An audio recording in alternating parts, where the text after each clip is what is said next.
Buenas noches a todos y a todas. Sabemos que la tardanza en iniciar este cuarto año, esta cuarta temporada de Cine Debate Social y Político en el marco de la Comisión de Cultura del llamamiento argentino judío se debe a las circunstancias que todos conocemos y por la cuarentena por la que estamos pasando. Veo mucha gente conocida entre los presentes, como también otras personas que por primera vez se acercan a una actividad nuestra. Queremos contarle qué es el llamamiento argentino judío, según los estatutos elaborados en el año 2015. Somos una institución integrada por hombres y mujeres argentinos y judíos, deseosos de contribuir a la profundización de la democracia, la equidad social y la soberanía para todos los habitantes del país. Representamos a los sectores de la colectividad judía que se sienten progresistas. Por lo tanto, bregamos por un judaísmo plural que dé cabida sin ningún otro requisito a quienes se sientan identificados con cualquier elemento que los vincule con la tradición y la cultura judía. Si quieren o si necesitan más información, pueden ingresar a nuestra página web, que es llamamiento.net, y van a tener acceso a todo lo que a ustedes les interese. Bienvenidos al primer debate del año y en principio quiero agradecerles la presencia y el afecto que sentimos que nos transmitían a través de las redes sociales, ya sea WhatsApp, Facebook, etc. Felicitar en principio a los primeros a lanzarse a esta aventura del Zoom, Hannah Fleischman con la Comisión de Género, a Miriam y Adrián con este otro encuentro quincenal de Pares con Pares, en sus presentaciones maravillosas. Espero que todos hayan visto ya la película Amor en Dictadura y queremos darles la bienvenida a nuestras invitadas especiales, la directora y guionista del documental, Emilia Faur, psicoanalista feminista, y a Miriam Lewin, flamante defensora del público de servicios de comunicación audiovisual. Un detalle importante, ya sabemos que no somos de censurar a nadie, pero para una mejor escucha vamos a silenciar a todos y a todas para darle en principio la palabra a Emilia y luego, para el intercambio de preguntas y comentarios, abajo en la pantalla donde dice participantes, si cliquean se va a abrir una ventana donde una de las opciones es levantar la mano para pedir la palabra y como todo se ordena por turno, Alicia les va a ir dando la palabra a cada persona que lo solicite. Le pido por favor que no se extiendan demasiado para dar lugar a todos de participar, que apaguen los celulares, que silencien a los ladridos de los perros, los mugidos de los gatos y los bultos que se menean. Así que, sin más, le damos la palabra a Emilia Faur. Muchas gracias.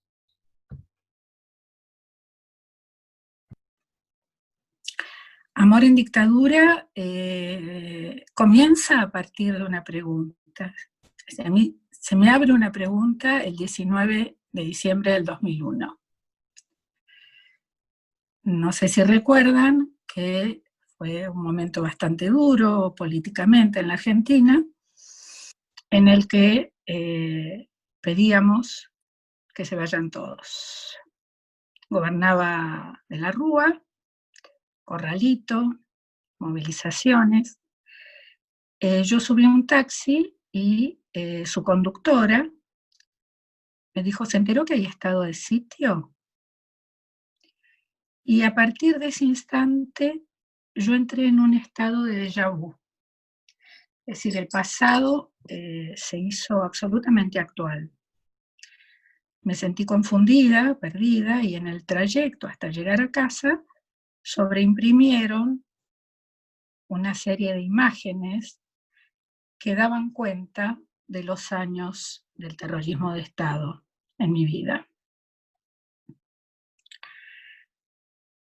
Al llegar a casa, en ese estado de confusión, prendí todo lo que había para prender en casa, menos la aspiradora, para ver si esto que había recibido era real.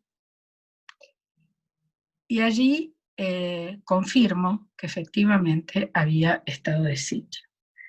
Me decido a ir a la Plaza de Mayo cuando veo las imágenes interpelándonos para que llegáramos hasta allí, y un llamado de mi hijo me interpela.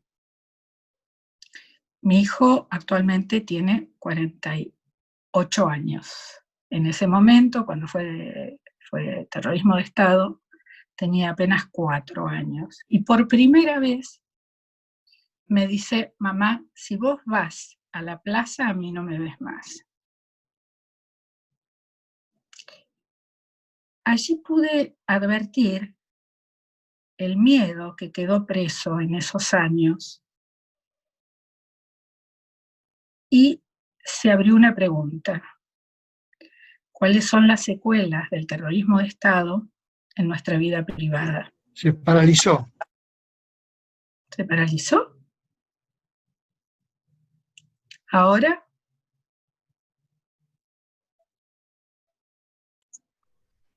a ver ahora. No, te estoy viendo bien, Emi. Yo ¿Cómo? también. Te ¿Sí? estamos ¿Bien? viendo bien. Bueno. Decía que a partir de ahí se abrió una pregunta: ¿cuáles habían sido las secuelas del terrorismo de Estado puertas adentro, en la vida privada, en nuestras relaciones amorosas, y también qué nos pasó con nuestros hijos, con nuestras hijas? Después de la plaza, comencé a hacer llamados a amigos muy cercanos, amigos y amigas con los que jamás me acerqué a hacerles esta pregunta. Y comenzaron a surgir las historias íntimas, personales, de esos años, muchos de ellos exiliados, algunos en México, otros en Brasil. Comencé a hacer una carrera de guión. Mi formación, yo vengo de la psicología social y luego me formé en el campo del psicoanálisis. Así que hasta ese momento esta era un poco mi realidad. Comencé la escuela de guión, en ese momento me analizaba con Fernando Ulloa, y a partir de un sueño surgió un fragmento de la telenovela de Alberto Migré, Rolando Rivas Taxista. Con lo cual decidí que lo primero que iba a hacer era hacerle una entrevista, porque en principio tenía la hipótesis que allí estaban las marcas de cómo se metió el terrorismo de Estado entre las sábanas, en la vida privada, en las relaciones amorosas, cuáles iban a ser allí, cuáles iban a aparecer, qué marcas iban a aparecer en relación a esta cuestión. Bueno, impulsivamente le pedí al hijo de una amiga que me acompañara con la cámara, Michelina Oviedo, quien es la directora de Guionarte en ese momento, sigue siéndolo. Me dijo: de ninguna manera vos estás preparada para ir a hacer una entrevista. Dice, usted está... Ay, ¿Perdón? espera. ¿Qué pasó? Sí, ya sé, pero los apreté, pero no pasó nada. Y cuando los encuentre, porque no los encuentro ahora. Ahí hay una interferencia, ¿no? Hay un audio de otra persona. No, no está dentro de 3 puntitos. Dice, No, Moto 5 Play está hablando. Moto El Moto 5 5 está Play. hablando, bueno, a mina que habla, qué sé yo. Su video está detenido, terminó de hablar. ¿Cómo hago para poner? Su micrófono no está silenciado, dice, ¿viste? Les pido por favor que no hablen, Emi, se te estaba escuchando muy bien y viendo también.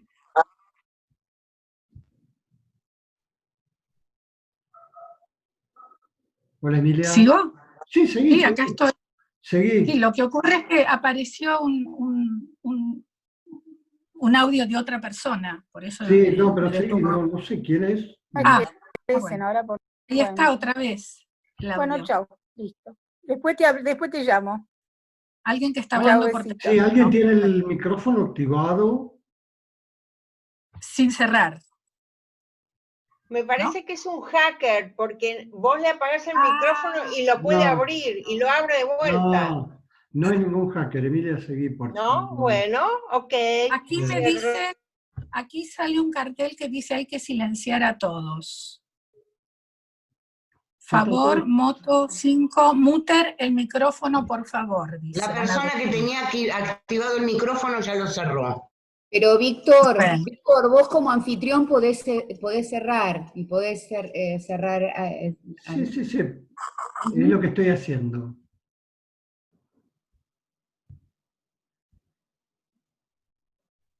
Y supuestamente estoy silenciando a todos.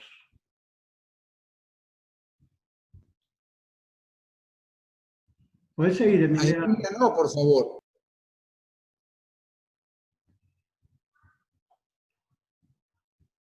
El cuadro que dice Ellen, no sé por qué se lo escucha si supuestamente tienen silenciado el micrófono.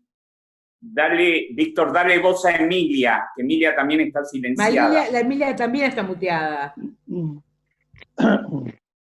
Desde participantes.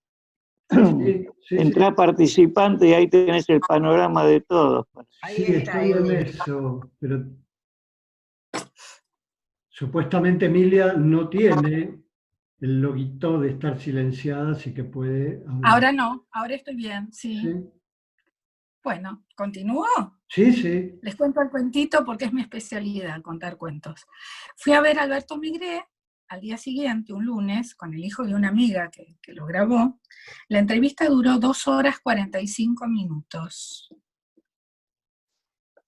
A los 15 minutos, Migré levantó el teléfono y le pidió a su asistente que no le pasara ningún llamado. Al salir de allí me dijo, ahora puedo morir tranquilo.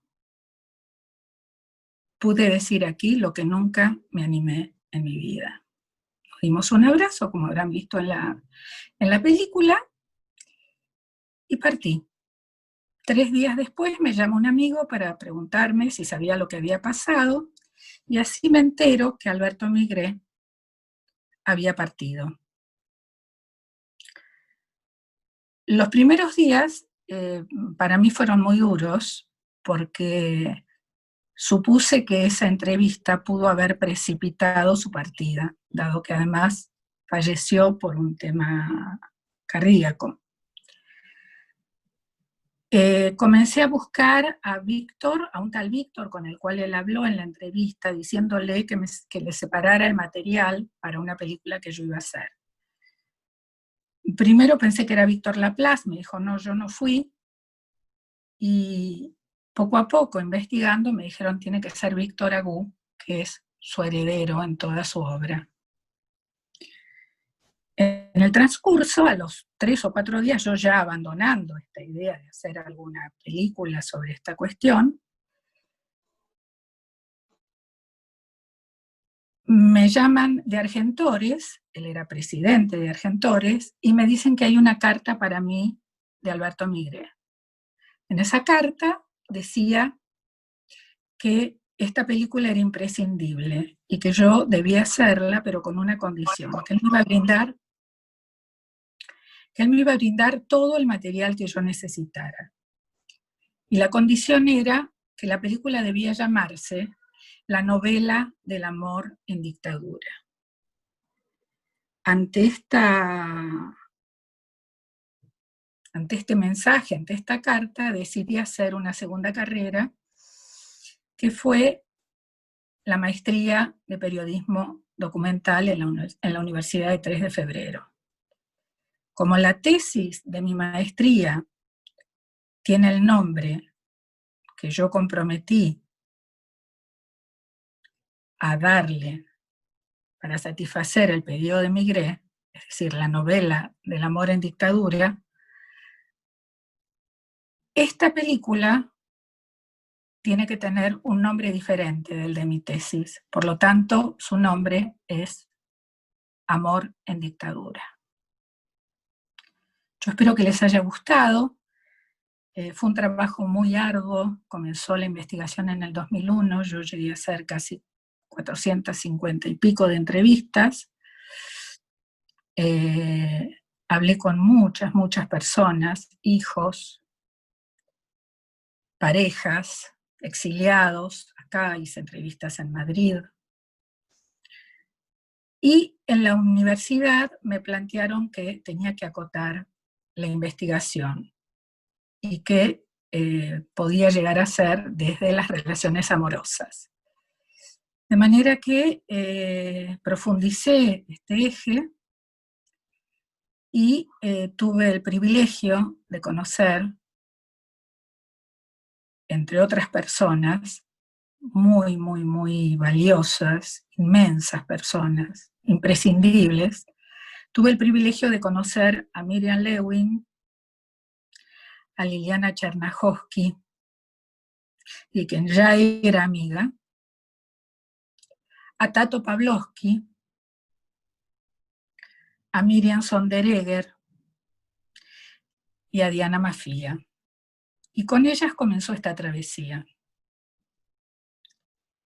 En el transcurso de la película, comencé a preguntarme qué había pasado con Darwin Sánchez. Darwin Sánchez, para quienes pudieron ver la obra, es el que trabaja, hace el rol, el personaje del hermano guerrillero de Rolando Rivas.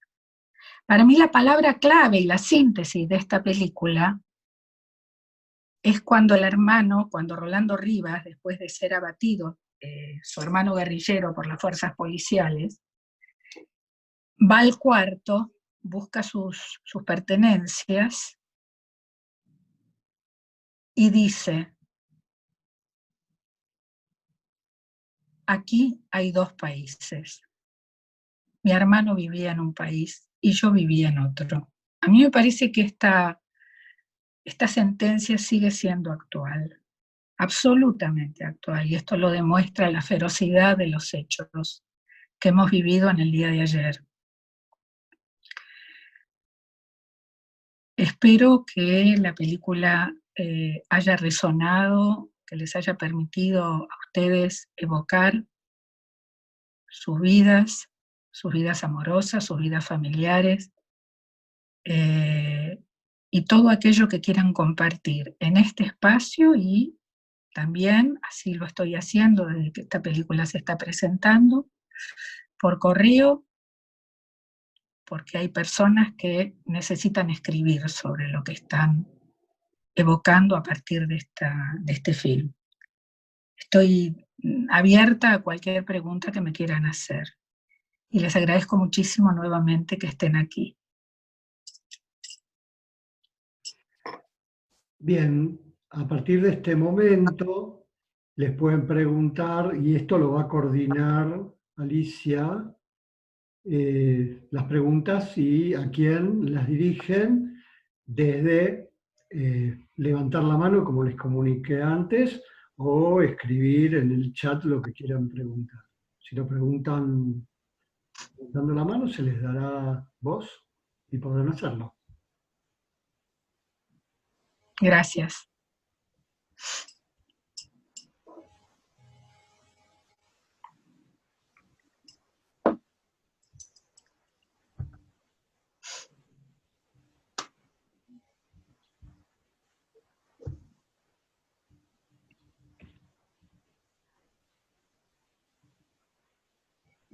Betty quiere tener la palabra.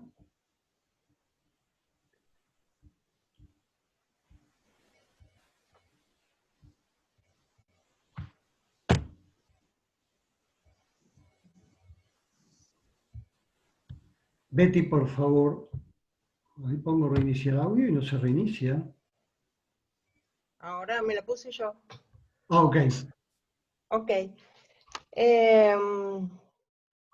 Bueno, yo también soy de la primera vez que intervengo. Me gustó la propuesta de Amor en Dictadura, porque, bueno, yo pasé en la década del 70, soy de esa década, y la verdad era como, si bien yo viví mi vida propia y hice, en el año 70 nació un hijo mío, era como que me sirvió para conceptualizar que también, aparte de lo que había pasado y vivido, las circunstancias de la facultad, amigos, y yo también soy psicoanalista, atender pacientes, etc., se me hizo un clic, digamos, ¿no?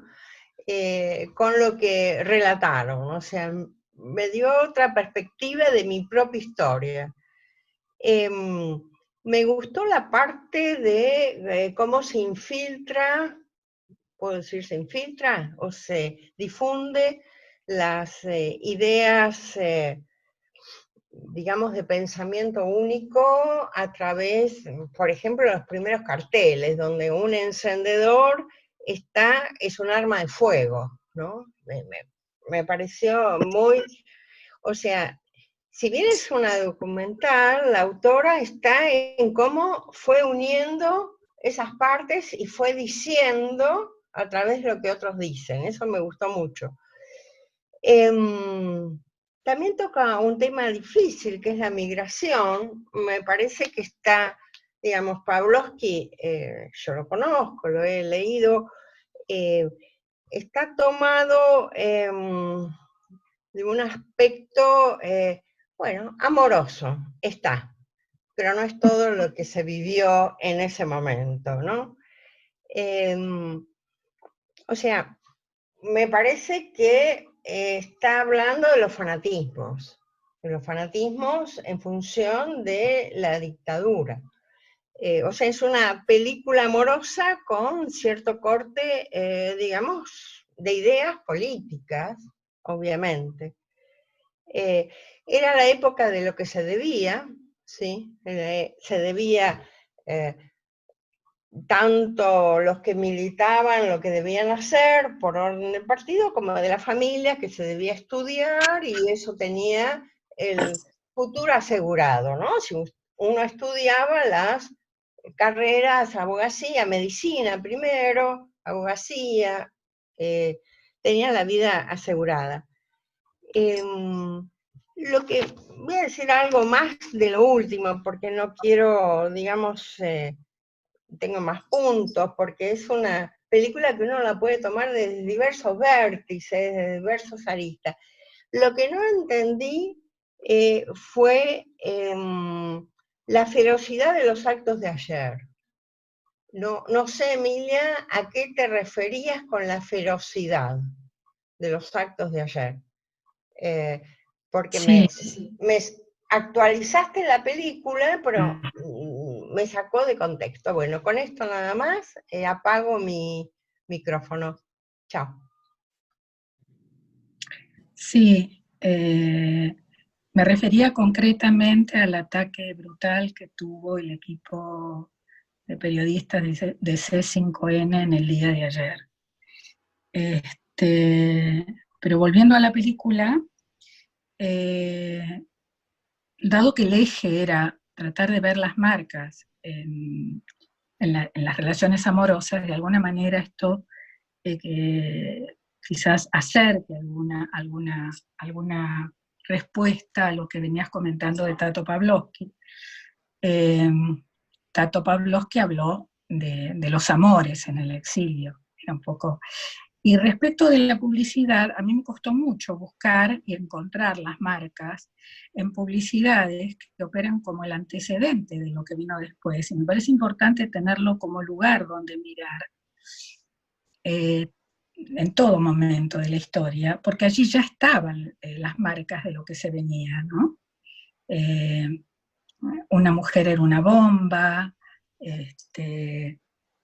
toda la difusión de la publicidad de la DGI, con el tanque, es decir, una publicidad basada en armas de fuego. Y a mayor proliferación de armas de fuego, mayor difusión y mayor cantidad de premios por esa publicidad, de manera que había una civilidad, digamos, una sociedad civil que avalaba estos modos de vender productos. Y había un consumidor que quería esto, no quería otra cosa. Entonces me pareció importante mostrar esas publicidades y bueno, y de alguna manera también me pareció importante poder mirar cómo fue el amor en el exilio y cómo era acá. Cuando Tato Pavlovsky plantea que los amores eran territoriales, ¿no? Y hace ese gesto tan maravilloso, ¿no? Abarcativo. Bueno, aquí, sin embargo, eran a la sombra. Estuviéramos donde estuviéramos, era entre las sábanas, a puertas cerradas, con el temor que nos vinieran a buscar. Era otra calidad de dispositivo para el amor.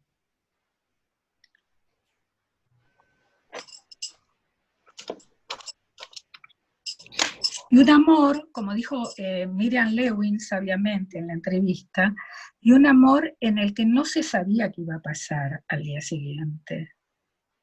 De manera que la intensidad del amor y de esta pasión era proporcional al temor de que eso terminara en ese mismo instante, ese mismo día, y no volviera a ocurrir.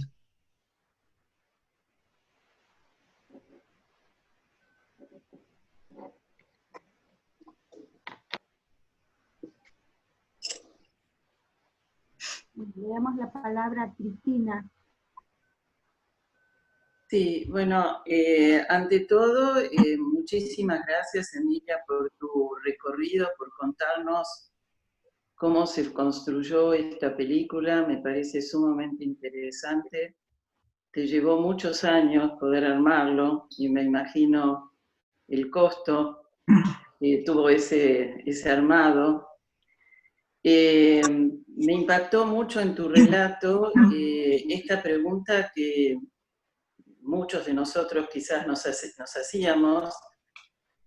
Yo soy del 45, así que más o menos calculen la edad que tenía en ese momento, que es cuáles son, y además en el 79 tuve un hijo, digamos, cuáles son las secuelas que quedaron en nosotros, en esa generación, que teníamos en ese momento alrededor de 30 años, las secuelas puerta adentro en nuestras familias.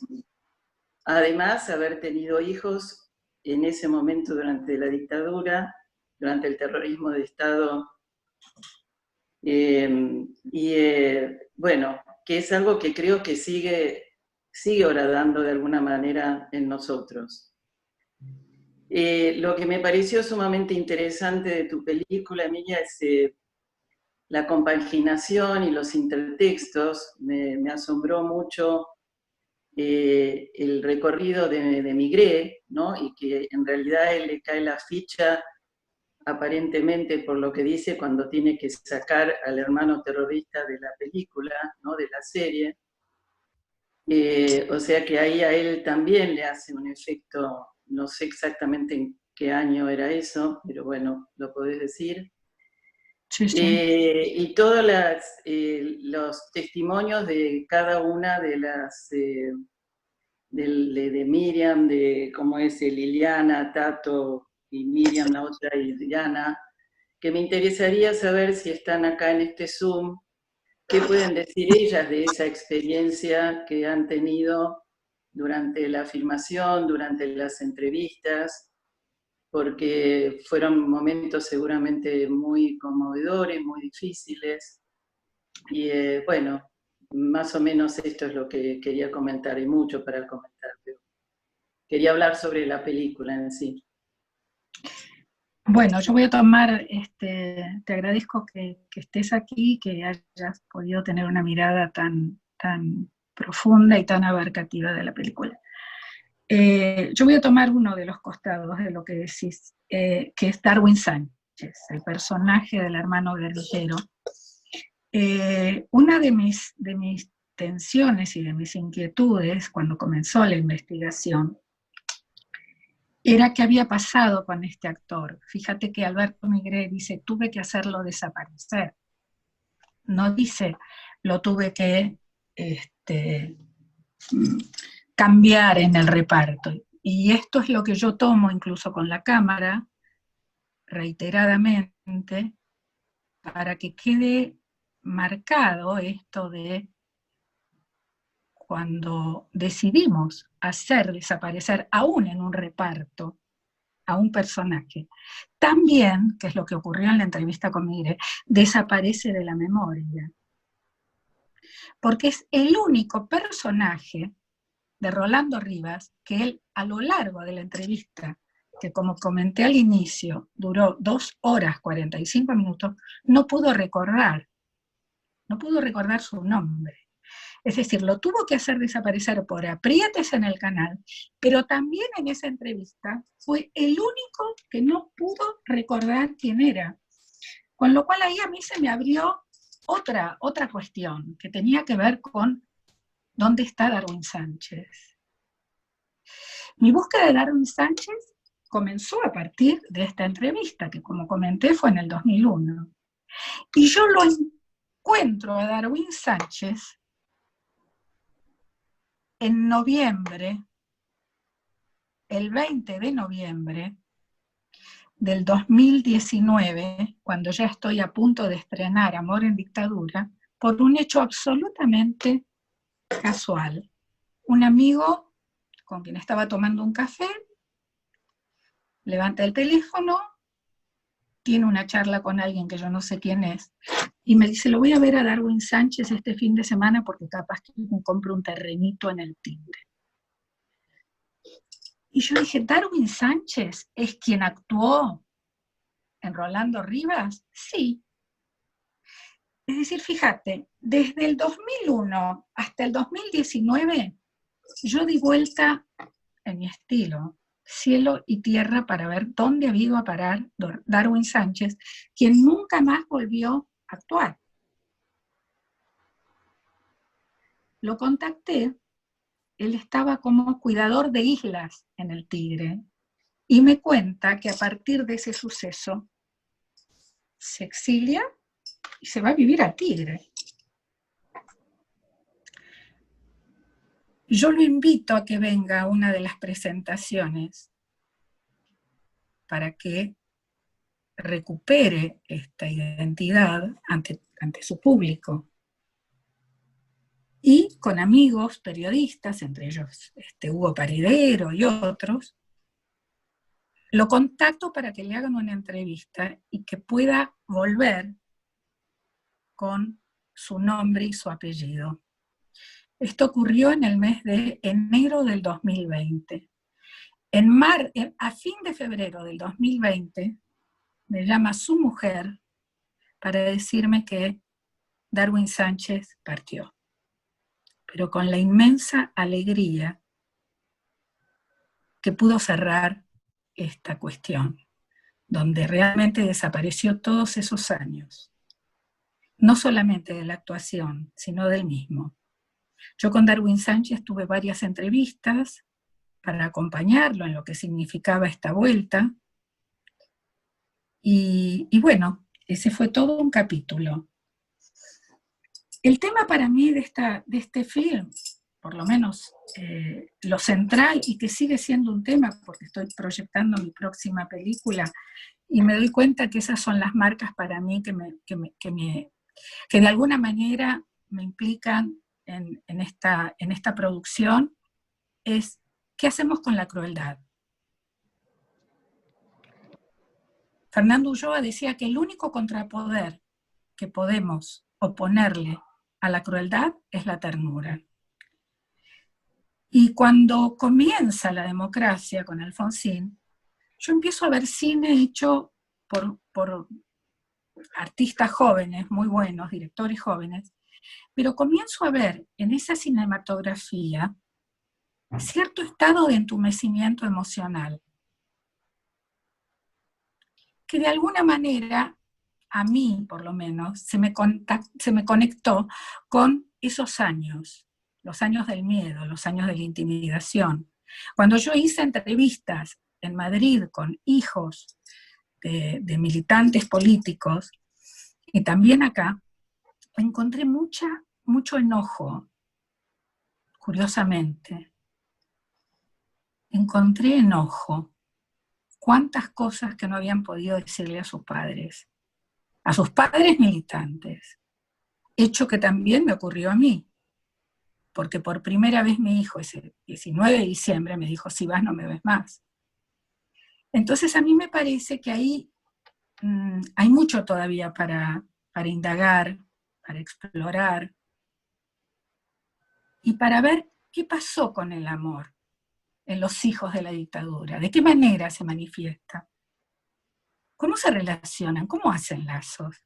¿Sigue todavía ese miedo que no solo está presente en nosotros, sino también de alguna manera en lo que ellos mamaron? No sé, esta es una pregunta que sigue abierta para mí. A mí me gustaría, acá estoy leyendo que quieren saber qué piensa o qué sintió Miriam Lewin en su entrevista, y me gustaría que Miriam también comparta su experiencia en relación a esta película. Yo lo que puedo contar desde mí es que el día que entró Miriam por primera vez a casa era, no sé si no era el primer partido del Mundial, Miriam vino resfriada, con tos, y pudimos hacerla de todos modos. Y fue una entrevista preciosa, pero bueno, me gustaría que Miriam diga lo suyo. No sé, Claudia Germino ha pedido la palabra. Hola. Sí. Sí, yo recuerdo que la entrevista fue muy larga. Para nosotros, como sobrevivientes de aquella época, sobrevivientes también de mi caso, de 2 centros clandestinos de detención, es muy difícil hablar desde lo afectivo. Nosotros estamos muy acostumbrados a prestar declaración, en mi caso en la CONADEP, en el juicio de las juntas, en el plan sistemático de apropiación de bebés, en el caso de la desaparición de Juan Cabandier, el nieto de Rosa Royce, la mega causa ESMA, Riva, Virrey Ceballos, etcétera, etcétera. Hoy alguien me preguntaba en cuántas causas de lesa humanidad testimoniaste, y yo la verdad es que no me acuerdo, nunca las conté, pero no son ni 1, ni 2, ni 3, ni 10, son muchísimas más. Pero siempre, incluso en el juicio de las juntas, donde había un poco de ambiente o de escenografía montada para la catarsis colectiva, las cosas más cotidianas y de relaciones afectivas, del relato emocional, estaba bastante ausente. Porque lo que le interesaba a los tribunales eran los hechos. ¿A quién viste? ¿Cómo lo viste? ¿Cuándo fue cuando lo viste por última vez? ¿Cómo se llamaba? Etcétera, etcétera. O sea, esto de revisitar aquella época desde tal vez lo más grato, que era el amor. Éramos muy jóvenes, yo era muy joven, yo empecé a militar a los 14 años, y me secuestraron a los 19, de manera que toda esa época muy intensa del amor adolescente yo la viví dentro de la militancia, primero en el anarquismo, porque yo pertenecía a un grupo anarquista, y en los últimos 2 años en el peronismo de izquierda. La comunión del amor militante está muy bien reflejada en esa poesía de Benedetti que yo tenía en un afiche colgada en la cabecera de mi cama cuando adolescente: si te quiero es porque sos mi amor, mi cómplice y todo, y en la calle codo a codo somos mucho más que 2. No se concebía el amor fuera de eso. Es decir, no era posible estar con una persona que no compartiera nuestro afán por la justicia, y que no compartiera nuestra osadía, nuestra valentía en ese momento, porque calculan que yo empecé a militar más o menos en el 74, 73, por ahí, segunda parte del 73, y ya en el 74 lo que había sido un paraíso, la época más feliz de nuestra vida, porque sentíamos que tocábamos la utopía con la punta de los dedos, se transformó paulatinamente en un infierno. Un infierno donde la AAA, la derecha peronista, asesinaba militantes y no militantes, y los hacía aparecer de la manera más salvaje, colgados como si fueran reses, en un camión frigorífico, baleados delante de sus hijos, en pleno centro de la ciudad, ahorcados con un cartel, asesinados por Montonero, por Zurdo, colgando de un puente. Era una época bastante tremenda, y sin embargo nosotros seguíamos, y cada caído era un compromiso por seguir adelante. Todo esto fue complicando muchísimo nuestra vida en nuestras casas, porque nuestra seguridad y la de nuestras familias empezó a estar en riesgo. Entonces empezaron las tensiones, y mi papá, que era un judío progresista del ICUF, que había hecho colectas por la República Española en Avenida de Mayo, un tipo que cuando se enteró de que yo era anarquista, me contaba de los debates de anarquistas y socialistas a principios de siglo, me hablaba de la ley de residencias, me compraba libros de Kropotkin, Bakunin, Proudhon, Malatesta, me abría su biblioteca. Yo nunca tuve limitaciones para leer los libros que tenía mi papá en su biblioteca, lo cual me costó varias noches de pesadillas, porque a los 7 años leía, por ejemplo, libros con escenas muy truculentas para una nena, pero bueno, mi papá era un autodidacta, un libre pensador, un tipo fantástico que me marcó muchísimo, pero que en aquella época empezó a atemorizarse. Empezó a decir que, bastante machista, que los hombres luchan por las ideas, pero que las mujeres se fanatizan con ellas. Y yo le decía, si yo no puedo ser consecuente con aquello que pienso, ¿para qué lo pienso? Entonces él me decía que era suicida lo que estábamos haciendo, que nos iban a matar a todos y todas, y me empezó a ofrecer irme del país. Cosa que yo, por supuesto, a lo que yo me negaba, y mi novio, que está desaparecido, también se negaba. Los padres de él, que no era judío, nos ofrecían irnos a Brasil, mis padres nos ofrecían irnos a Israel, a pesar de que nunca habían sido sionistas, pero nosotros seguíamos con este compromiso. Y la militancia era como una especie de elixir que nos daba fuerza, a pesar de que cuando llegaron los militares todas las semanas perdíamos a un compañero o una compañera, que desaparecían y no volvían a aparecer, porque antes, durante el bloqueadismo, o te mataba la AAA o te secuestraba la policía, te detenía la policía, y después de un tiempo volvías. ¿Ah? A lo mejor torturado, golpeado, atemorizado, pero volvías. Cuando subieron los militares empezabas a no aparecer nunca más. De manera que empezamos a tomar conciencia, después de 2 meses, que esos compañeros y compañeras ya no iban a aparecer. Y sin embargo seguíamos. ¿Cuál era la expresión de quiebre de la voluntad militante? Por ejemplo, formar pareja con alguien que no estuviera dentro de la organización. Esto era seriamente condenado, vituperado, censurado. O incluso formar pareja con alguien que no estaba dentro de nuestra organización, porque los responsables decían que esto duplicaba nuestros problemas de seguridad, porque ellos podían controlar lo que pasaba dentro de la organización, pero no podían de ninguna manera controlar lo que pasaba en otra organización. De manera que así discurría nuestra vida. Yo primero había salido con un chico que estaba en la Juventud Guevarista, que respondía al PRTER, y después formé pareja con el que vivió conmigo hasta que me secuestraron, que era un compañero de la carrera de periodismo del Instituto Grafotécnico. Los últimos tiempos eran horribles, porque lo único que hacíamos era levantar casas, pasar a la clandestinidad, no podíamos estar en contacto con nuestras familias, no podíamos de ninguna manera trabajar con nuestros nombres reales, teníamos que trabajar en negro, teníamos que mudarnos constantemente, llevábamos una pastilla de cianuro en el bolsillo de la campera, bien a mano porque queríamos evitar la tortura, porque los relatos de lo que nos sucedía cuando nos secuestraban eran aterrorizantes, y lo último que queríamos era entregar a algún compañero o compañera en la tortura. Entonces la orden era no caer viva o viva.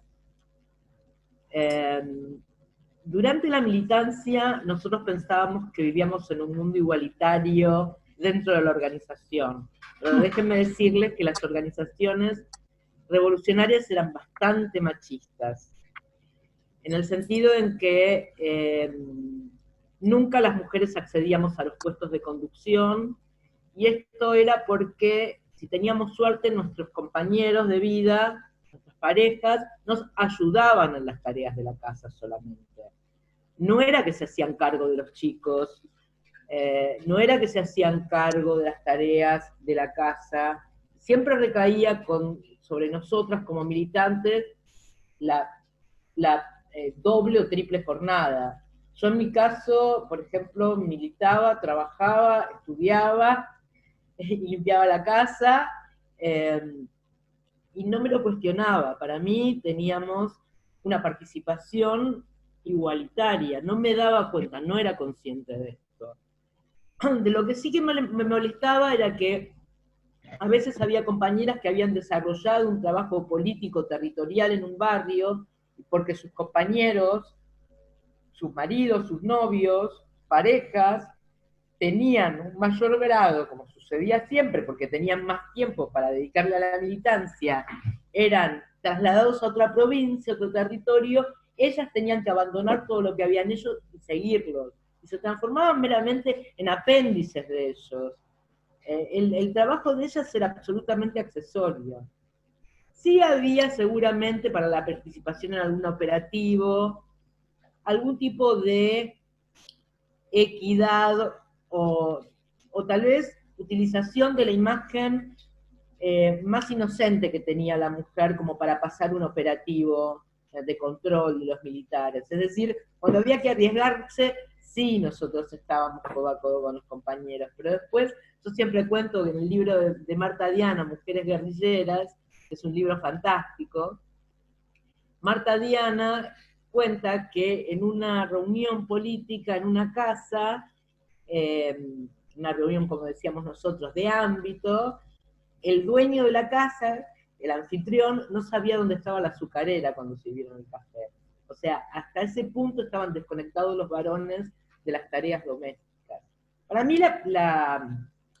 la película de Emilia fue realmente una sorpresa, porque cuando ella me convocó para un ejercicio universitario, o sea, todavía no había ni miras de que la película se convirtiera en lo que después fue y todavía es. De manera que me parece que su propia capacidad de superación y su voluntad hizo que esta película se convirtiera en lo que es. Para mí, ver la película por primera vez fue muy emocionante, porque me encontré con una compañera que ya estaba muerta, una compañera con la que yo tenía un vínculo muy especial, que es Liliana Chernájovsky. Liliana Chernájovsky me convocó para charlar conmigo porque yo había conocido a su hermano desaparecido.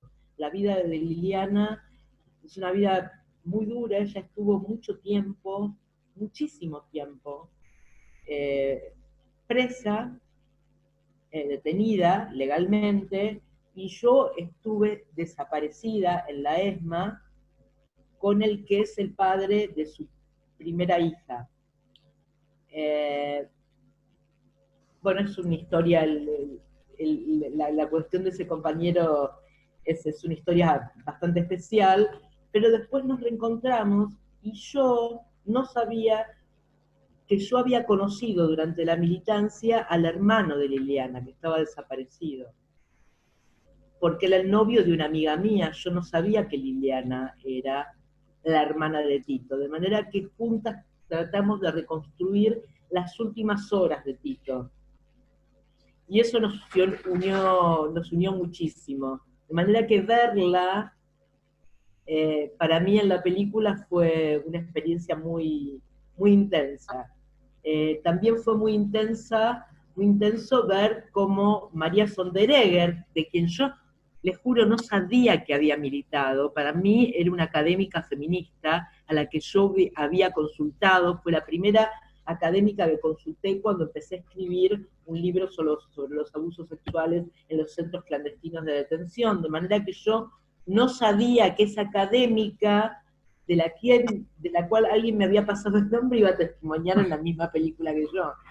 Y esta película es una caja de sorpresas. Hay quien me dijo, la última vez que yo fui a ver la película y a participar en una actividad, que creo que fue en Palermo K, que toda la cuestión de Darwin, Sánchez, daba pie para otro documental, que Emilia tendría que haber parado ahí y haber tomado en el documental la línea de la búsqueda del actor desaparecido. Y a lo mejor ese es un segundo documental para que haga Emilia, o tercero, cuarto, porque ya tiene varios.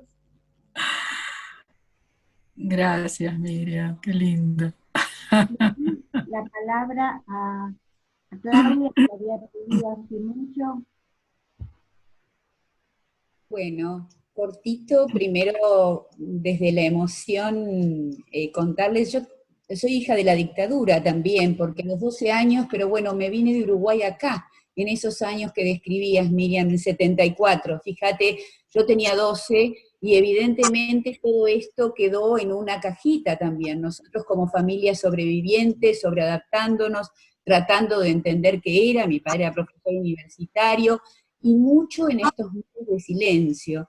Así que la maravilla del arte, ¿no, Emilia? Y te lo agradezco de corazón cuando me llegó, me abrió muchísima comprensión, muchas cajas emocionales que estaban ahí, y que además tuve la suerte de, mi papá ya no está, pero sí compartir con mi madre, que tiene 81, así que también se la pasé.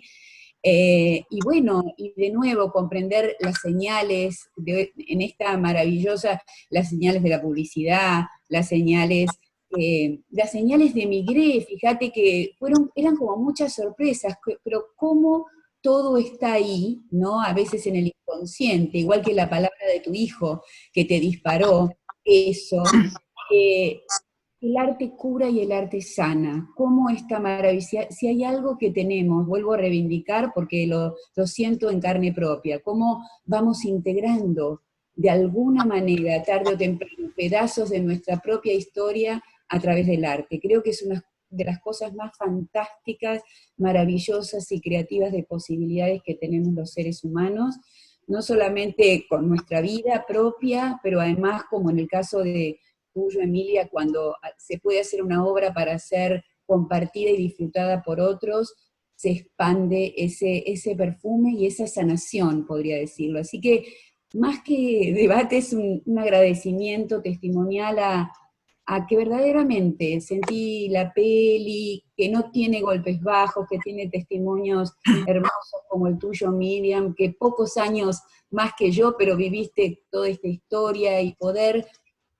y que está atravesada por nosotros también. Entonces, yo quería decirles eso. Muchas gracias porque así de alguna manera, de esta manera mágica y maravillosa, operó en mí la película y me conmueve profundamente como el arte verdaderamente sana y traspasa, no sé, telas de nuestro ser que se van integrando y sanando. Así que eso. Nada más. Hermosa, hermosa. Bueno, yo quería, no sé si es que puedo, quería compartir. ¿Tengo micrófono, Víctor? ¿Sí? Sí, sí, tenés micrófono. Bueno, ahora lo está coordinando. Quería compartir, la verdad que estoy muy agradecida con estas devoluciones. Yo tenía que demostrar no es fácil en una universidad, además con un encuadre académico, que el amor le puede ganar a la crueldad. No era fácil. Cuando tuve mi primer jurado de tesis y dije voy a demostrarlo con las telenovelas de Migré, pueden imaginar cómo se me vino el jurado encima para denostar mi elección. Supongo que debido a esto, entre otras cosas, me tomé los años que me tomé para mirar en detalle cada una de las telenovelas. Las telenovelas de Migré que elegí, las 2 temporadas de Rolando Rivas tienen 60 y pico de capítulos, así que me tomaron varios inviernos. Ir además haciendo escaletas, notas, como si fueran collarcitos, ¿no? De cómo íbamos a tener que hilvanar para mostrar esta sentencia que hace Rolando Rivas cuando asesinan a su hermano, cuando las fuerzas policiales asesinan a su hermano, que es, vivíamos en 2 países. Yo no quería demostrarlo otra vez entronizando a los militares y poniéndolo finalmente en un lugar protagónico. No, esta vez ellos no iban a aparecer en esta película. De manera que para mostrar que vivíamos en 2 países, fue maravillosa esta obra de Migré, porque realmente en Rolando Rivas están esos 2 países. Rolando Rivas, en realidad, y lo dice Migré, fue una excusa para contar el secuestro del caso Salustro. Y lo que a mí me pareció muy importante es que esa telenovela se hace en el 69 y 70, termina en el 71, pero anticipa lo que vino después, en el 76. Ahora ya, Piel Naranja ya es en el 73, así que ya estábamos ahí nomás, ¿no? Ya con muy cerca de lo que vino. Pero lo que me pareció importante también mostrar era esta cuestión de el maltrato de los varones a las mujeres, que era brutal. En Piel Naranja hay secuestros que se meten en la telenovela, secuestros que ya estaban operando en nuestro país, y se meten en la vida privada. Y Alberto Migré lo muestra con mucha claridad. Raúl Rossi, marido de Marilina Ross, que comienza a vigilarla porque era un hombre bastante mayor, que además queda impotente en un accidente automovilístico, y el control, el disciplinamiento, la persecución es absolutamente inagotable. Hasta llega a secuestrarla cuando advierte que podría haber un amante. Y esto aparece en Piel Naranja sin ningún tipo de solicitada o de lo que fuere por parte de él, digamos, de mujeres que repudiaran esto. No solo aparece, sino que además del secuestro aparece, yo hice una serie de bifes en Piel Naranja, así que tuve que buscarlo muy al detalle. Permanentemente hay bifes, que ustedes lo habrán visto en la película. Es decir, esta violencia de afuera se metía entre las sábanas, se metía en los hogares, y era natural, era consensuada. Hace poco un amigo que vive en Brasil me mandó una publicidad que era de acá, yo no sé si ustedes la recuerdan, pero que confirma esto, era Danica. Si recuerdan la publicidad de Danica, que era una margarina que no llegaba a ser manteca, y bueno, y la muchacha se lo sirve feliz con los fideos al marido, y el marido se lo tira por la cabeza, ¿viste? Y esto estaba totalmente naturalizado, fue en esos años. Esto me parecía muy importante destacarlo.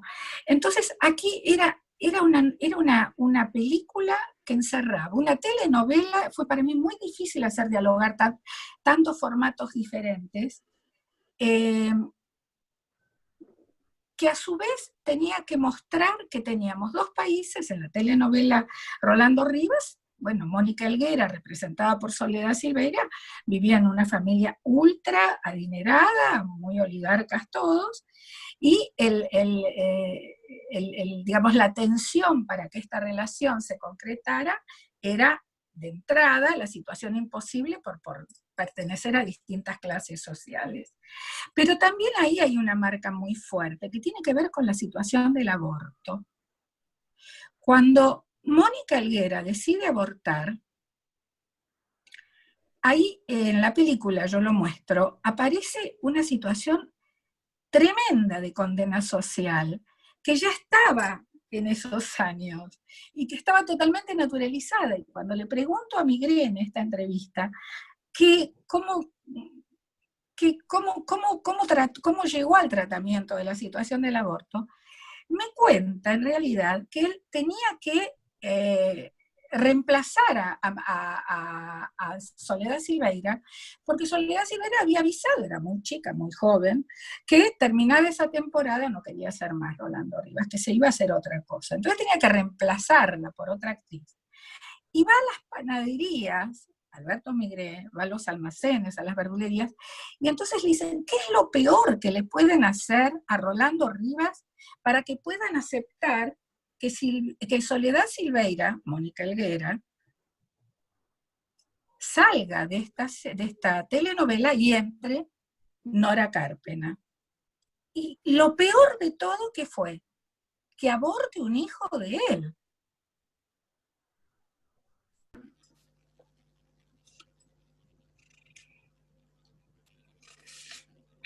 Bueno, me parece que todos estos condimentos estaban muy claros en esos años. Y lo que yo querría agregar respecto de lo cruel, ¿no? Hay palabras que refieren también a Fernando Ulloa. Lo cruel se mitiga con medidas sociales de equidad, con una justicia que pueda ordenar esas medidas sociales. Ulloa hablaba de las distintas formas de crueldad. Y él decía,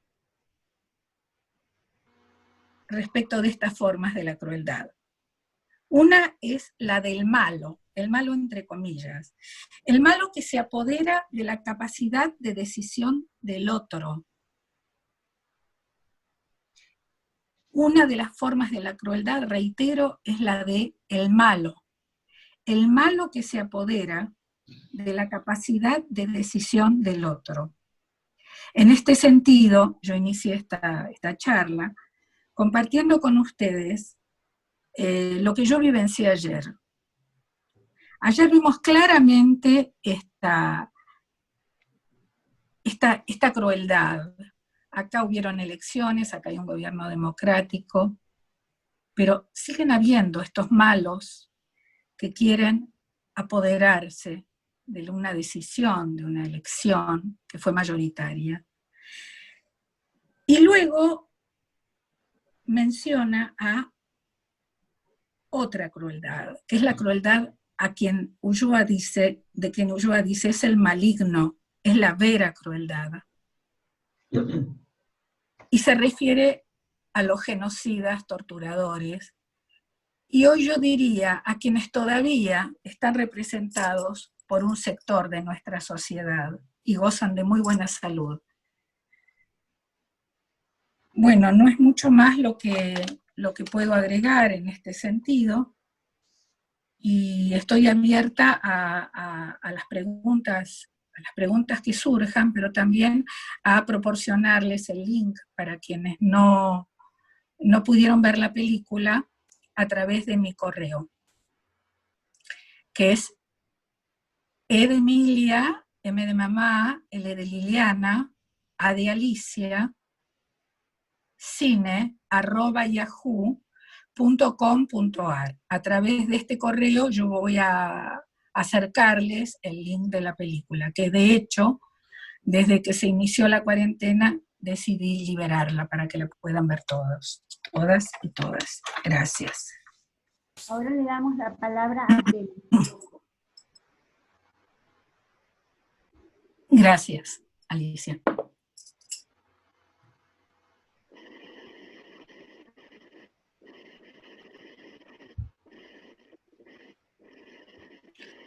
Me piden acá escribir mi correo. ¿Cómo podemos hacer? ¿Ustedes podrían hacerlo? Yo lo pongo en el chat ahora. Excelente. O si no, directamente el link, si les parece. Perdón, ¿a quién le dan la palabra? A Telma, vos. A yo. A yo misma. Yo quería, bueno, primero muchas gracias porque este documental, Emilia, yo ya conocía otros tuyos sobre género, excelentes, y me tocó profundamente. Quiero compartir con ustedes mi amor en dictadura. Yo fui militante, concebí un hijo a propósito en plena dictadura, y mi compañero Alberto José Pargament fue secuestrado, arrancado de la cama, en un procedimiento que no sé, tenía que quedarme para dar testimonio, entonces no me llevaron, estando embarazada de 6 meses. Y este amor, quiero volver al título, porque el título es la síntesis del mensaje, ¿no? de la obra. Y bueno, creo que merece un poco más, a mi ver, de hablar más del amor, además de la crueldad y de las torturas. El amor nos ha mantenido militantes, el amor es lo que nos ha llevado a militar. El amor en la intimidad, el amor de parejas, el amor de las familias militantes, el amor de los amigos militantes, es lo que nos hizo potentes en realidad, y es lo que nos ha mantenido vivos.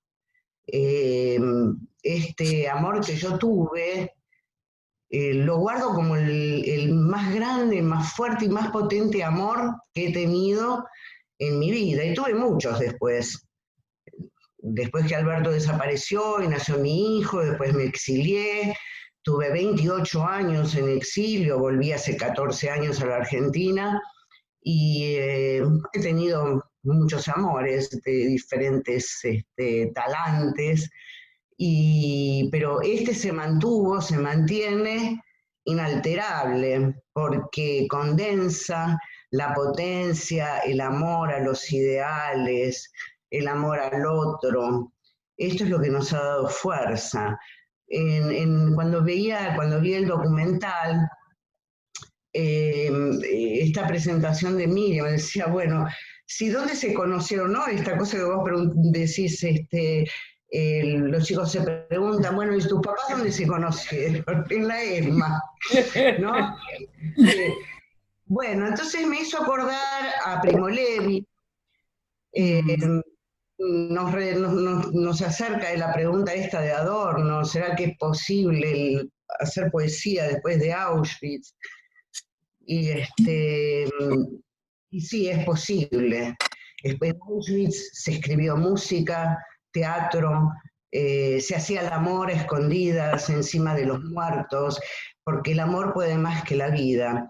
Yo he dedicado una tesis en Río de Janeiro, donde estuve exiliada, una tesis de doctorado sobre las luchas por verdad y justicia, dedicada obviamente a la memoria de Alberto y de todos nuestros compañeros y compañeras desaparecidos, donde relato un poco también mi experiencia personal, además de todas las reflexiones teóricas, pero la conclusión mía es siempre esta: el amor puede más que la crueldad, y la vida puede más que la muerte.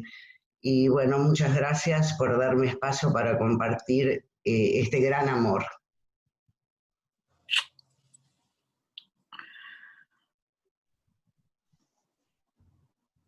Es muy escalofriante, perdón, Telma, es muy escalofriante que hayas estado embarazada de 6 meses y que no te hayan llevado. Es muy conmovedor. Tuve una patota, tuve 2 allanamientos, es el primero, después yo ya me fui, estuve clandestina hasta que pude salir del país con un bebé casi. Tampoco me quise ir enseguida porque yo tenía un desaparecido para encontrar.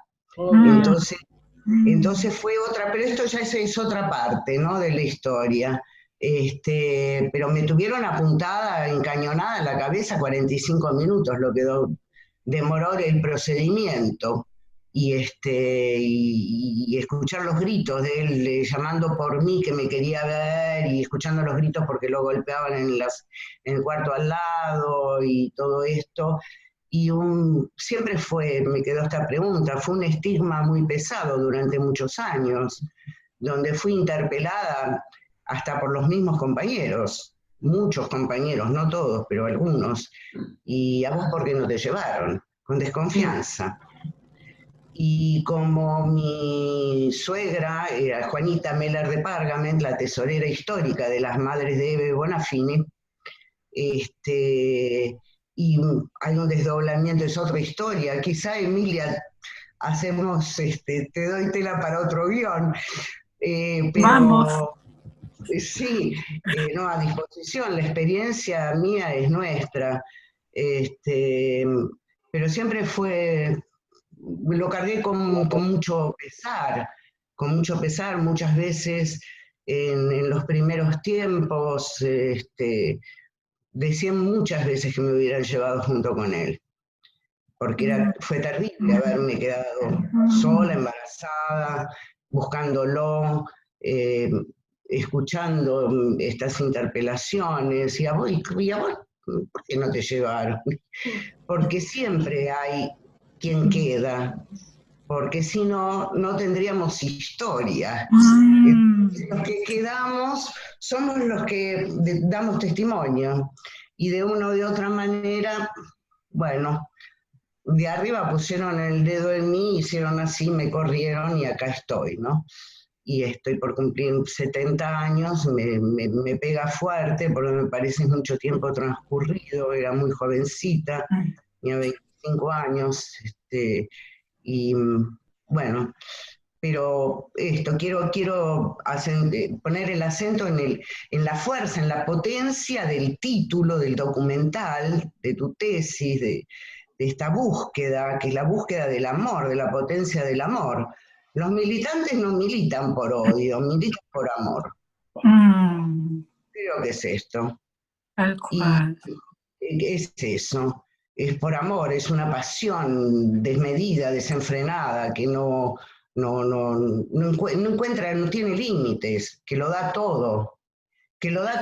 Y tener hijos, y cuando yo dije que yo quedé embarazada, me fui a sacar el diafragma, por vos menos, me saco el diafragma, sacate el diafragma, me fui al baño a sacarme el diafragma, en plena dictadura, cuando teníamos cada uno un bolsito con toda la documentación y los remedios, no tomábamos remedios en esa época, pero las cosas imprescindibles porque nos teníamos que levantar todo el tiempo. Nos levantábamos, nos íbamos para acá, para allá, a los 3 días volvíamos, o a la semana, en fin. En medio de eso, el deseo de tener hijos, el deseo de seguir, este amor para que vamos a sembrar, este es nuestro amor, esta es nuestra potencia.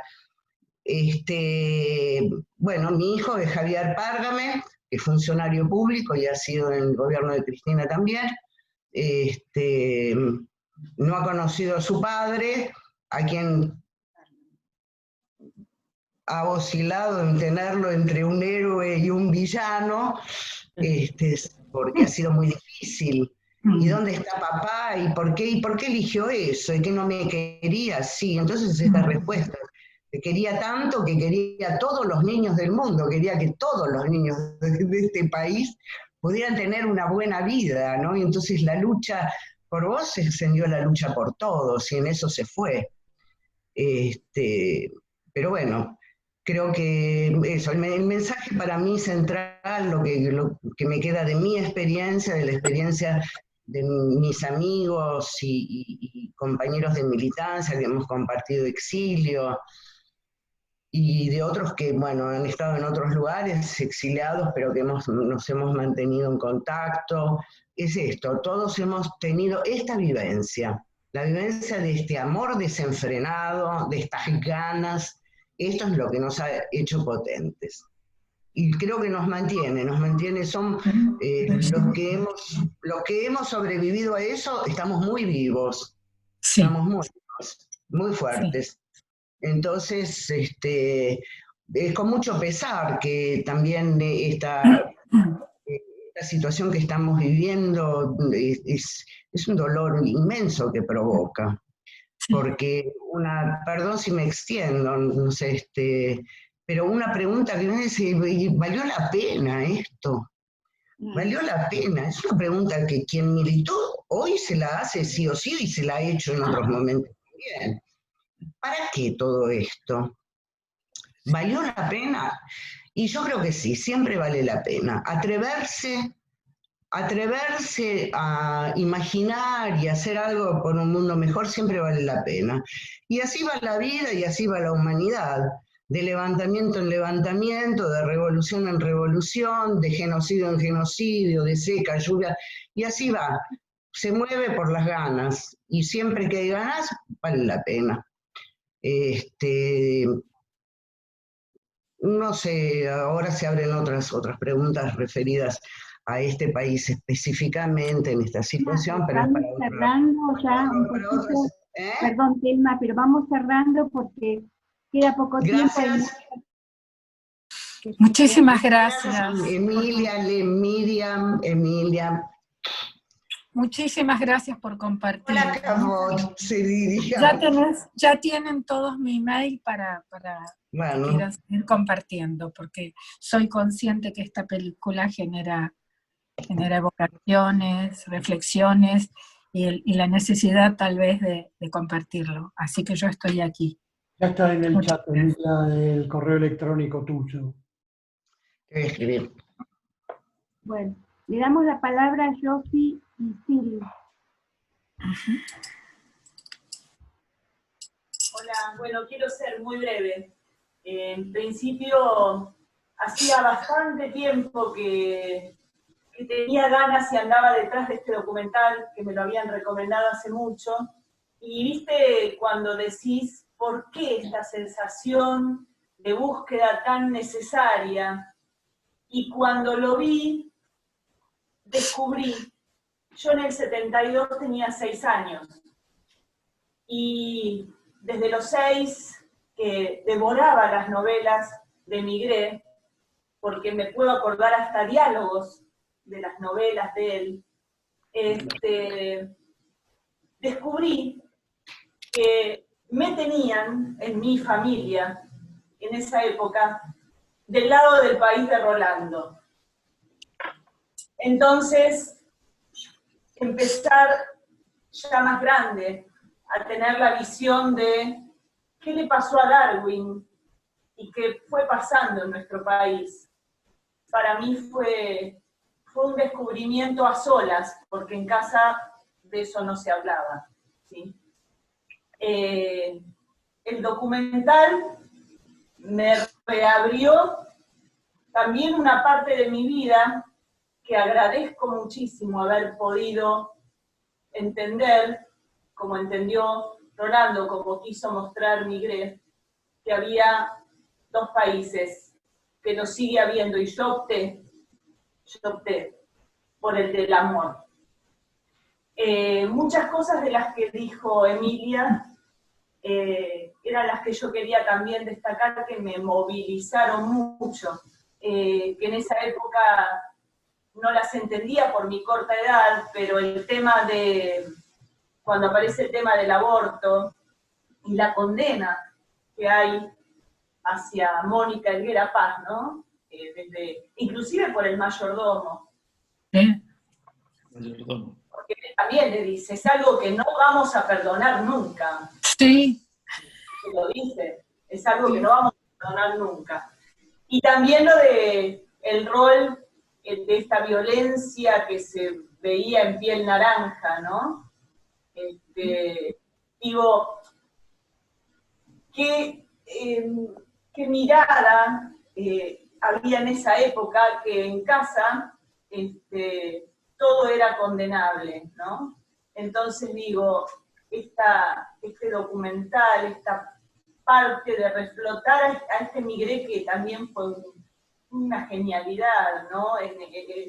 Descubrir con el alma y poder plasmar en las novelas estas cuestiones en una época tan difícil me parece una genialidad. Y Emilia, yo te agradezco y también le agradezco a Miriam, porque cuando Miriam contaba sus testimonios en el documental y hablaba, yo sentía que más allá del horror, cuando ella habla de que un compañero le pregunta a ella en una parte cuando están, cómo está y demás, más allá del horror, siempre la voz de Miriam es una voz de dulzura, ¿sí?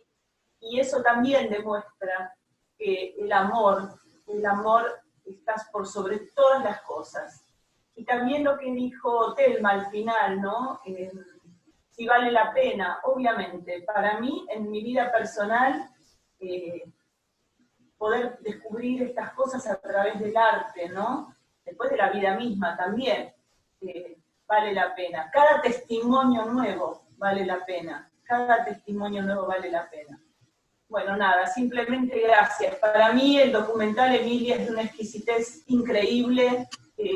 La verdad que no tengo más que palabras de admiración por todo lo que pudiste plasmar ahí. La verdad que sinceramente esa búsqueda que yo tenía de por qué tenía que verlo, bueno, mi respuesta fue, y agradezco también este espacio para poderlo debatir.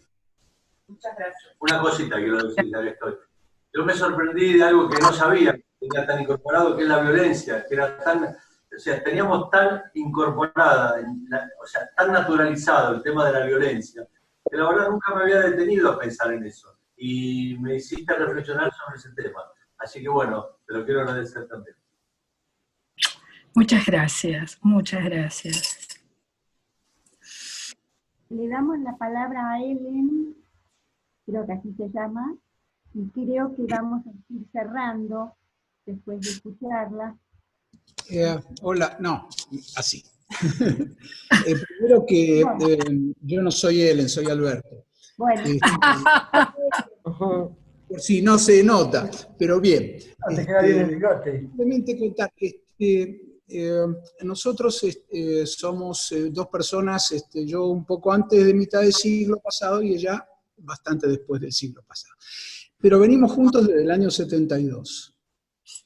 Y en ese venir juntos empezó con la militancia también, no por la militancia que estamos juntos. No nos conocimos por la militancia, yo militaba y empezamos después a militar juntos, estuvimos en el peronismo, tuvimos la enorme fortuna de poder estar en la génesis de la JUP, y somos de una subespecie de la que a veces se habla poco, pero que de los que hay unos cuantos, que son los exilados internos.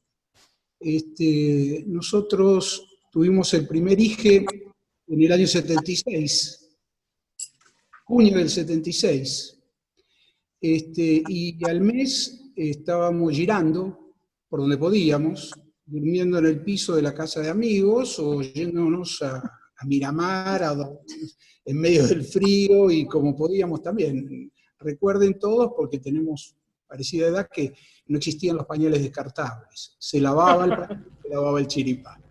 Estábamos jodidos realmente. Y la verdad que es así como nos propone Emilia en su película. Lo que a nosotros siempre nos unió es el amor, y el amor por lo que pensábamos que queríamos para nuestras vidas, para nuestra gente, para nuestras familias, para nuestro país, para la humanidad. Y es muy cierto, Miriam, nuestra canción era esa, y sigue siendo la. Hoy sería un ringtone. Pero gracias, porque desde siempre vivimos recomponiendo este mosaico que es el haber tenido que hacer lo que se llamaba, Miriam, se llamaba la necrológica. Hoy nos juntamos y ¿quién no está? Y eso la llamábamos la necrológica acá en Buenos Aires. ¿Qué compañero no está? Se murió, sabíamos lo que pasaba.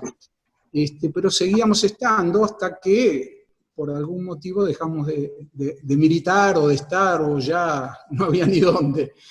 Y la verdad es que es muy importante, porque nuestro segundo hijo es del 79, y ya el tercer hijo es del 84, y con todos hemos tratado de hablar, sobre todo con el del 76, muy profundamente, cosas que seguro están en su cuerpo, así como están en el nuestro más conscientemente, y que esos dolores que seguramente él tiene que saber de dónde están y de dónde vienen. Y así que, gracias por la película. Esta película habla de nosotros también, habla de los que, creyendo que de acá no nos echa nadie, nos quedamos y zafamos. Así que muchas gracias, y muchas gracias por las empatías que he sentido durante la película y durante este hermoso Zoom. Gracias. Muchísimas gracias a ustedes. Bueno, bueno, sí. Si quería decir algo más, Emilia. Sí, yo estoy conmovida, agradecida, muy conmovida realmente hoy. Me costó llegar a este espacio, quedé muy impregnada por los sucesos de ayer. Incluso la llamé un ratito antes a Miriam y le dije, mira, que estoy con ciertas dificultades para oxigenarme. Y me parece que estos son los espacios que realmente nos regocijan. A mí por lo menos me dan ganas y fuerzas de seguir luchando por una vida más amable, en todo sentido. Yo estoy sumamente agradecida al llamamiento, al área de cultura, a vos, Alicia, a Víctor, a quienes se integren la comisión, y a quienes llegaron hasta aquí y realmente se pudo abrir este espacio de confiabilidad para compartir situaciones tan extremas, de tanta intimidad, de tanta amorosidad, porque me parece que es muy fácil compartir la violencia, lo más difícil es este trato, ¿no? Este nuevo contrato basado en el buen trato. Así que muchísimas gracias y me voy absolutamente gratificada y renovada. Ya estoy respirando bien. Otros aires me habitan. Y gracias a Miriam. ¿Puede hablar? Siempre está al lado mío. Yo quiero señalar que esta presentación tuvo unas características muy especiales, porque fue medio como una terapia de grupo, ¿no? En el sentido de que cada uno aportó, sacó lo más íntimo de su historia, que celebro que el documental haya sido el disparador para esto. Cuántas cosas que tenemos en común, porque generalmente uno va y habla, y le parece que toda la gente que está en el auditorio escucha estas cosas por primera vez y que no le han tocado, o que le han tocado muy de costado, y ahora vemos que del otro lado hay vivencias absolutamente similares y muy dolorosas, y muy íntimas, y muy sentidas. Entonces celebro que hayamos podido compartir todo esto en un grupo tan numeroso. Es increíble. Si hay algún... Bueno, los que son psicólogos sociales, psicoanalistas, deberían analizar qué es lo que dispara el Zoom, que permite que uno se abra de esta manera ante un grupo tan numeroso, de gente que la primera vez que vio en su vida, en su mayoría. Justamente una cosa que te quería decir, Miriam, ahora que lo mencionaste, es que cuando hablamos con Emilia, ella lo que me había pedido muy especialmente es que no fuera solamente un tema de preguntas y respuestas, sino también justamente esa interactuación, esa interrelación entre ustedes y todos nosotros, porque ahí se enriquece todo el tema, ¿no? Así que muchas gracias a todos. Creo que hubo algunos que se Y Víctor, sin hablar. ¿se puede dar una última? ¿Se puede hablar? Héctor, ¿Hay tiempo? ¿puede Alicia? Es mi hermano, ¿puede? Tiene coronita. No me vas a censurar, ¿no? Está acomodado. No, porque le contás a Molo, le permitimos la palabra y después, bueno, vamos cerrando. Bueno, mira, yo vi la película y a medida que se iba desarrollando el encuentro, escribí un poema que tiene que ver con la película y que tiene que ver con la historia. Así que lo único que quería hacer era compartirlo y permítanmelo. Dice así: la conocí en invierno, cruzando el riachuelo, su fuego en las orillas, sus barcos enterrados. Yo tenía los Oxford, ella la minifalda. Nos dimos esos besos tan revolucionarios. Todo pasó tan fuerte, de siempre colectivos, y de almuerzo los miércoles, y de plazas de mayo, zapatillas de lana y carne entre la niebla. Estábamos del lado de los buenos. Me había enamorado de su tapado verde, y de sus medias negras, y sus ojos celestes. ¿Y cómo fue que nadie se sentó en ese banco? Miraba de reojo, y decía las cosas tan sentenciosamente. Era tan rojo el tiempo, tan cabellos revueltos, tan de camperas verdes. El amor era un rito, la amenaza del tiempo, el ambicioso tiempo, urgentemente vivo, urgentemente muerto.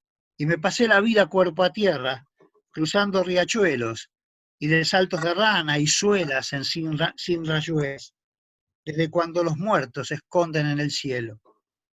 Qué brillante ese enero de tantas soledades, corríamos a fondo, a un abismo insolente, un agujero negro de absorber las conciencias, una explosión de estrellas, yo, que nunca he caído y nunca tuve frío. Hermoso. Para Emilia. Seguramente te lo digo. Hermoso. Sos un animal. ¿Cómo podés escribir? Hermoso, Me qué maravilloso, Héctor. Por favor, me lo podrás mandar a mi Hay mail. que abrir los micrófonos y aplaudirlo, por favor. Por favor. Queremos que lo compartas, queremos que lo compartas en Después lo mando, serio. se lo doy ahí al llamamiento. Sí, por favor. Y a mi correo, Héctor. Tengo tu correo. Le voy a poner un cuadro. No es para tanto. No es para tanto. Muy lindo. Hermoso, hermoso. Hermosa resonancia. Bueno, me parece que podríamos hacer un cierre cantándole el feliz cumpleaños a Víctor, ¿no? No sé qué piensan. Me alegro. Y un recuerdo para Alberto Migré, ¿no? Que sí, también. 3 días antes se pudo hacer ese testimonio tan importante, ¿no? Sí. Muy, muy, muy importante. Quería agradecerles mucho a Emilia Fagur y a Miriam Lewis, que nos permitieron esto, que han accedido a acompañarnos en esta primera largada que hicimos con Zoom del llamamiento, y comentarles que en agosto vamos a seguir con otra película que se llama, que es sobre el atentado a la AMIA, del escritor Ricardo Pizarro. Sí. ¿Lo conocés, Emilia? Sí, sí, tenía muchísimo interés en verla. Bueno. Me la habían recomendado muchísimo. Una gran película. Sí, no sabemos si va a ser el segundo, tercer viernes, ahí retomaríamos nuestro clásico tercer viernes cada mes, porque lo tenemos que decidir la comisión y con el director de la película, en que momento dependiera de él. Bueno, agradecerles a todos los que nos acompañaron hoy, que nos vienen acompañando algunos de 24 años, y a los nuevos que se acercaron, Realmente fue muy emocionante. Muchas gracias por todo. Gracias a ustedes. Acá piden Gracias. si pueden escribir el título de la película y su realizadora.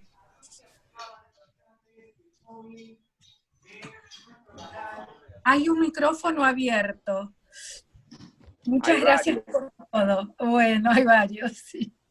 Gracias a vos, Emilia, a Un Miriam abrazo. y a toda la Comisión de Cultura. Muchas gracias. Y, bueno, Gracias. Chao, hasta luego. Chao. Gracias. Hasta luego. Chao. ¡Feliz! ¡Que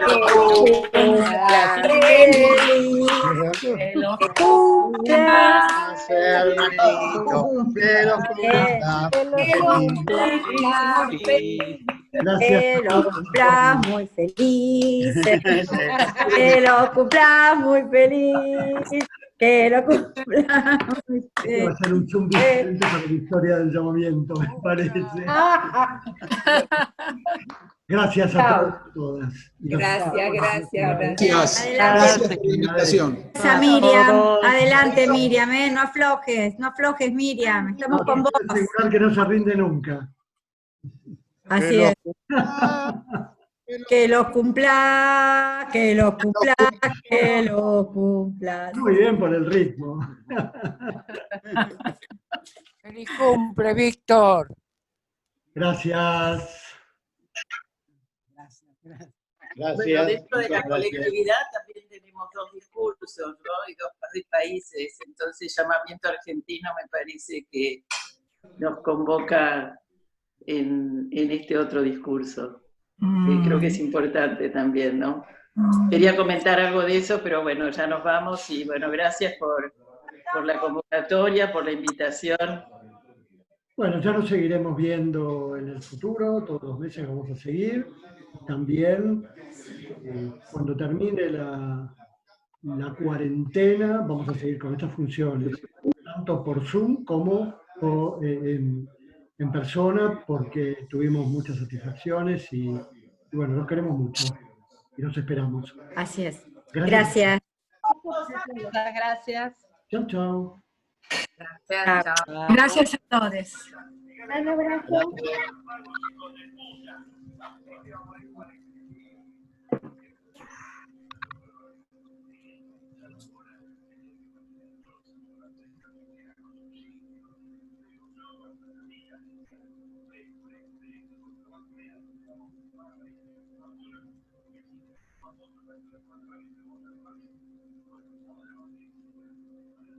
¿Sí, la qué?